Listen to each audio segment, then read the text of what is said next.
Hola, ¿qué tal? Bienvenidos una vez más a mi canal. Espero que les hayan gustado los videos anteriores. En este video voy a continuar el tema de salud mental, el tema de mi caso en particular.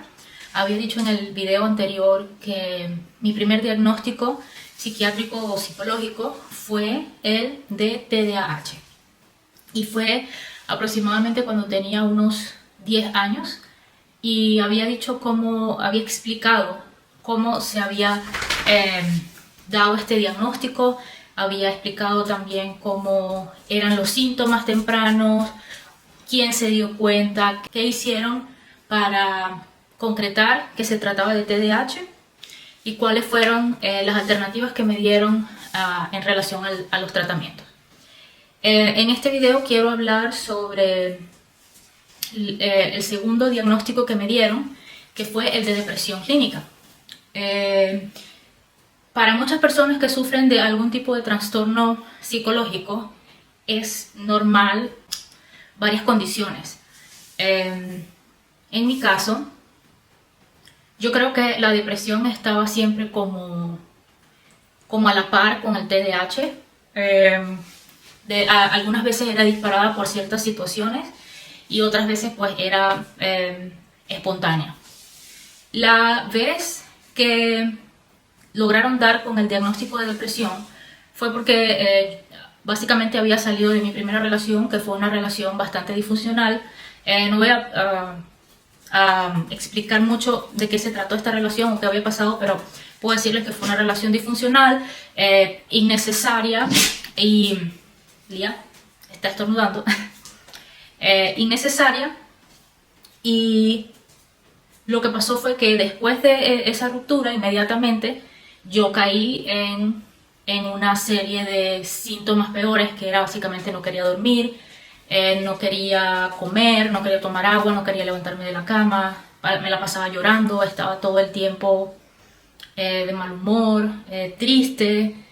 Fueron unas cuantas semanas en ese estado y pues mi mamá se dio cuenta, pues esto no es normal, o sea, normalmente ella tiene bajones de ese tipo, pero se recupera rápido, y en este caso no fue así.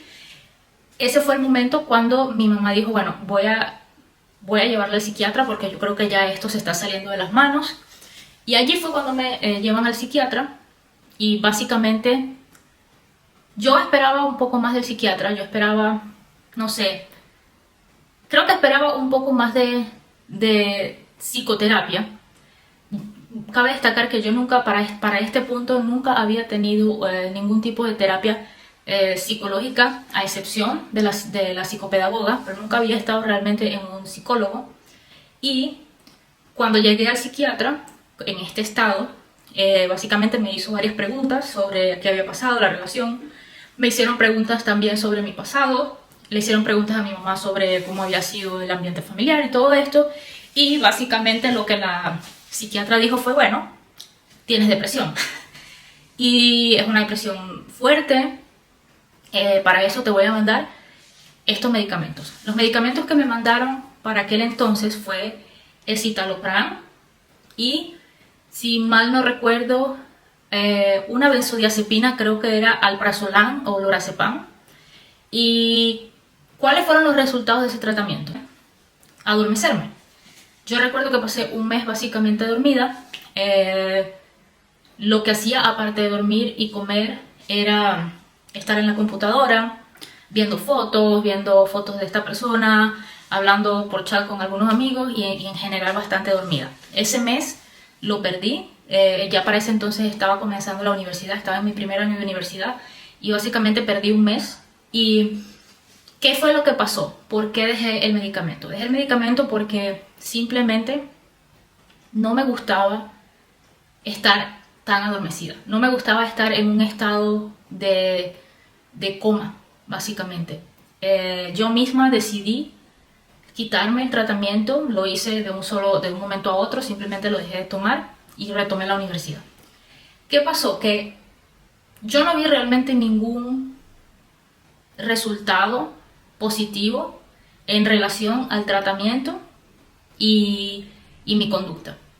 Lo que yo vi fue, aparte de estar adormecida, era que yo, por supuesto, no tenía energía de hacer nada y no sentía mucho. O sea, era como que estaba un poco aletargada, emocionalmente apagada, entonces realmente no sentía mucho.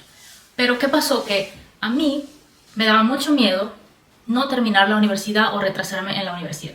Como ustedes saben, este canal es mucho más enfocado hacia las finanzas domésticas, hacia el ahorro consciente, hacia la frugalidad, y yo creo que fue esa misma meta de lograr salir de tanta precariedad que me hizo levantarme un día, dejar todas las pastillas, retomar la universidad y continuar con mi vida.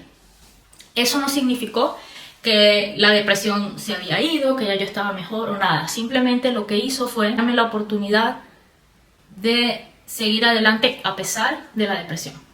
Esos años que yo estuve básicamente en altibajos depresivos, ¿qué me daba? Me daban ganas de llorar, como siempre tenía una ansiedad extrema, me daban ataques de pánico constante, yo veía las cosas como con un lente negativo siempre, o sea, siempre mi visión de las cosas eran pesimistas, eran apagadas, eran negativas, a diferencia del resto de la gente. Siempre fui una persona funcional, como dije. Creo que para mí lo más importante siempre fue intentar arreglar mi vida en relación a las cosas materiales y a mi entorno. Entonces para mí eso siempre fue como una motivación de ignorar verdaderos sentimientos, mis verdaderas emociones, que eran básicamente una tristeza perenne. O sea, la verdad es que yo la pasé muy mal casi todos mis años de adolescencia. Habían cosas que hacían las cosas mucho más llevaderas. Por ejemplo, tenía muy pocos amigos, pero los amigos que tenía eran geniales, o sea, eran gente que comprendía esa situación. Muchos pasaban por lo mismo, muchos están pasando exactamente por lo mismo, por las cosas que yo he pasado. Bueno, en fin, fueron mis amigos y mi familia también quienes amortiguaban esa situación. Adelantándonos un poco más hacia allá, los 20, desde los 20 hasta los 27 años, ¿qué pasó? Yo me fui del país en el año 2014, salí de Venezuela a Eslovaquia directamente, y la verdad es que eso fue una gran motivación. La verdad es que me encantó, me dio como un nuevo propósito de vivir, y ese viaje a un país básicamente desconocido, yo no sabía nada de Eslovaquia, lo único que sabía es que Eslovaquia estaba justo al lado de Austria y estaba en la Unión Europea, y pues era un país más o menos ex soviético, pero que ahora estaba bien, etcétera. Y me fui con quien era mi pareja para aquel entonces. En eso de los 22 años ya me había graduado, o sea, ya había pasado por la universidad sin penas ni gloria. O sea, me gradué con me gradué con unas notas bastante aceptables. No fueron las mejores de la universidad, pero ni cerca de las peores. Entonces estaba tranquila, estaba bien. Ya había trabajado unos 6 meses en un bufete de abogados que me había dado cierta experiencia, además de los trabajos que ya había tenido en otro tipo de ámbitos. Como había dicho en uno de mis videos anteriores, yo fui secretaria, bartender, había trabajado en unas librerías, en una telefónica. Entonces la verdad es que yo no estaba tan nueva en eso del trabajo. Cuando me fui a Eslovaquia, creo que al principio todo me parecía excelente, todo me parecía bonito, pero no tardó mucho en llegar ese momento, como cuando uno se asienta y se da cuenta que no por cambiar de lugar o por cambiar de entorno las cosas simplemente iban a ser diferentes. Entonces allí fue cuando se me vino a la cabeza una frase que me dijo mi papá hace muchos años, cuando yo apenas tenía como 13 o 14 años, y me dijo: no importa a dónde vayas, si no eres feliz aquí, no serás feliz en ningún lado, porque siempre te llevarás a ti contigo. Cuando él me lo dijo, la verdad es que yo, o sea, era una adolescente. Yo pensaba, bueno, si me voy de este país o si simplemente salgo de esta situación, seguramente voy a ser muy feliz y todo eso, pero la verdad es que no.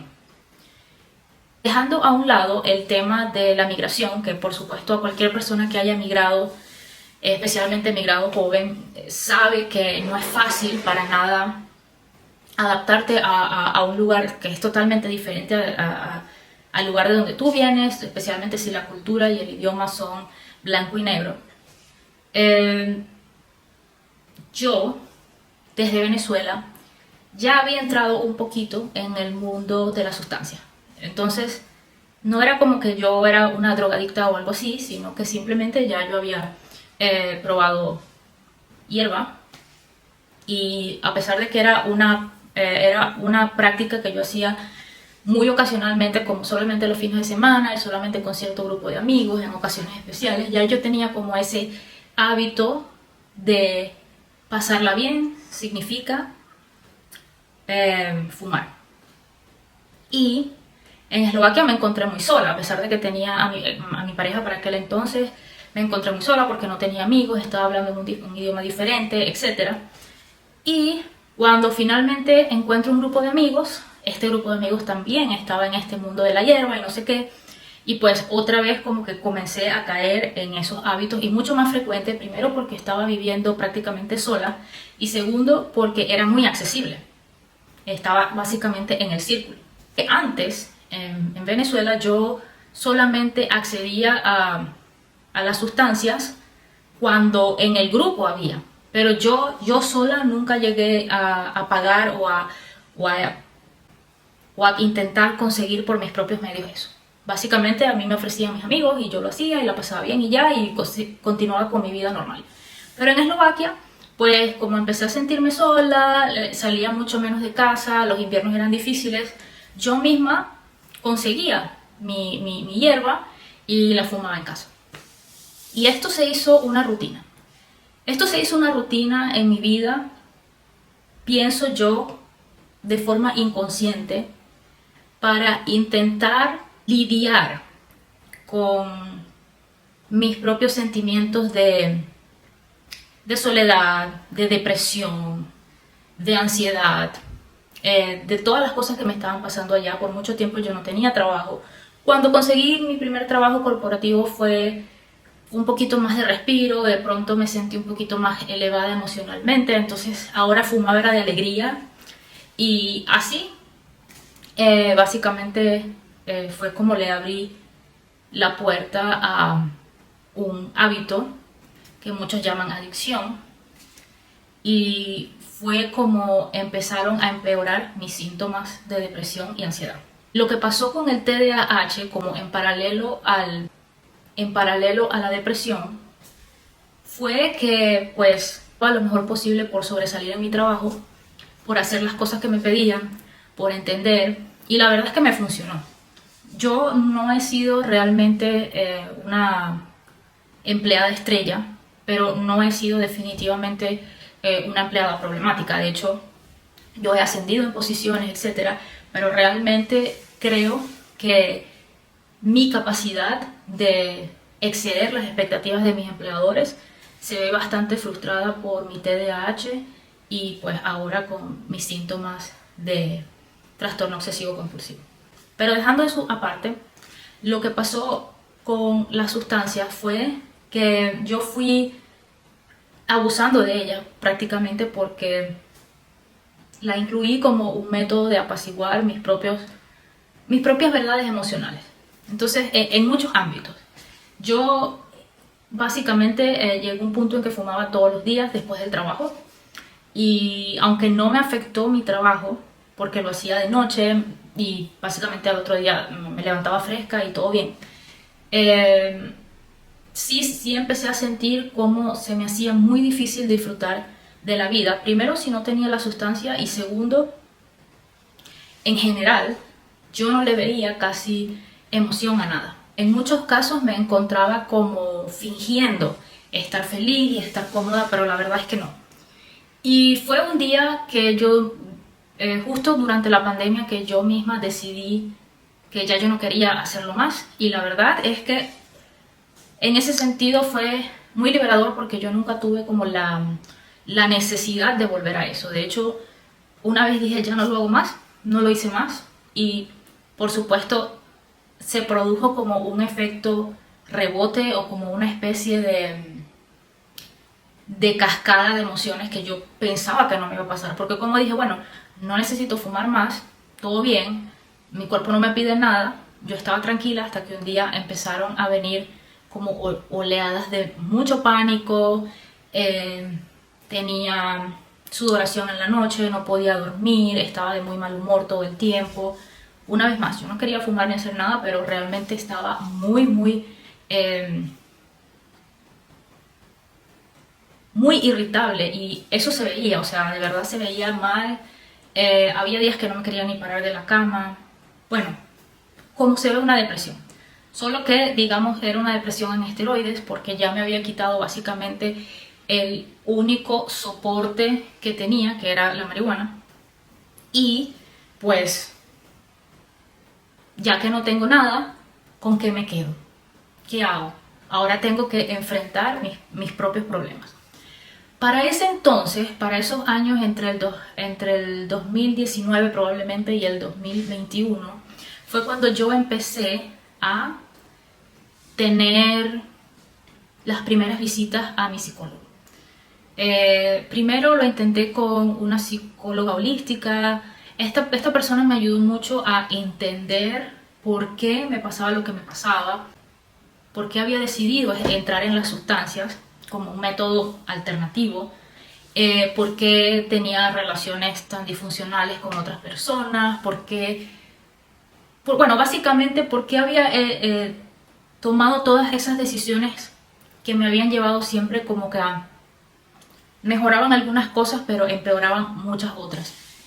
Y bueno, me explicó básicamente cómo funciona el cerebro, cómo funcionan los impactos emocionales cuando uno es pequeño, cómo el cerebro se transforma a medida que va creciendo, dependiendo de los traumas o las vivencias que haya tenido esta persona, especialmente desde el primer momento en que está en la vida hasta más o menos los 6, 8 años, cómo todas estas cosas nos moldean. Por supuesto, ella hizo este análisis después de yo haberle explicado pues cómo era mi vida antes, cómo es ahora todo esto. Y sí, realmente esta especie de psicoterapia me ayudó a entender muchas cosas. Y ella pues me hacía este tipo de preguntas, me dejaba tareas para la casa donde yo tenía que responder, tenía que hacer como diarios, tenía que escribir, tenía que pensar en cosas, ver fotos del pasado, no sé qué, para poder avanzar y como que desbloquear cosas, digerirlas mentalmente y continuar con la vida. Para ser honesta, yo creo que este tipo de cosas a mí personalmente, este tipo de ejercicios a mí personalmente no me ayudaron. Yo no siento que yo haya mejorado. Entender no significa mejorar. Entender no significa que tus síntomas van a desaparecer de pronto, y yo creo que ese es